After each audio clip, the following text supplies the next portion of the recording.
বক্তব্য রাখবেন। আমার তেমন একটা বক্তব্য রাখার কোনো সুযোগ নাই। আসলে যদি আমরা আরো সুযোগ পাইতাম তাহলে সুন্দর করে আপনাদেরকে আজকে রাজনৈতিক ভাষায় এখানে বক্তব্য রাখতাম। আমি বলবো এইখানে এই বশিকপুর ইউনিয়নে আমরা দেখেছি অস্ত্র আন্দোলনে, এই বশিকপুর ইউনিয়নে দেখেছি সকালবেলা একজন লোক আবার ঘরে ফিরবে এরকম কোন অবস্থান ছিল না। সে কি লাশ হয়ে ফিরবো নাকি সুস্থ অবস্থা ফিরবো, এই বশিকপুর ইউনিয়নে গত 17-18 বছর আমরা দেখেছি।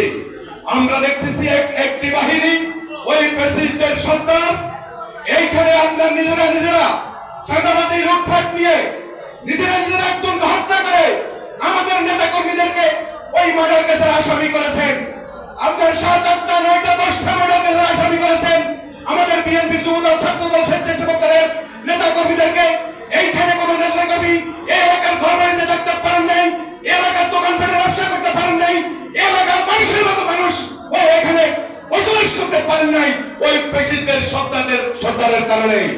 আমরা বলবো আমাদের নেতা মাননীয় সংসদ সদস্য ঘোষণা করেছেন এই এলাকাতে কোনো মাদক কারবারি চাঁদাবাজ থাকবে না, অত্যাচারী থাকবে না, লুটকারী থাকবে না, মাদক ব্যবসায়ী থাকবে না, মাদক সেবনকারী থাকবে না। এবং আমরা আজকে তোমাদের এই সম্মেলনে ঘোষণা দিয়ে যাচ্ছি এইখানে কোনো মাদক ব্যবসায়ী, সন্ত্রাসবাদ এবং অশিক্ষিত কোনো লোককে জাতীয়তাবাদী যুবদলের কোনো কমিটি আনা হবে না।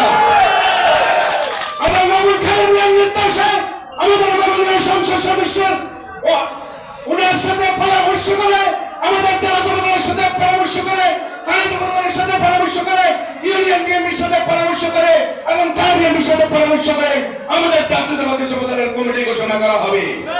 এবং সেই কমিটি আসবে জাতীয়তাবাদী ছাত্র দলের যারা শেষ করেছেন এবং যুবদলে আগত হবে।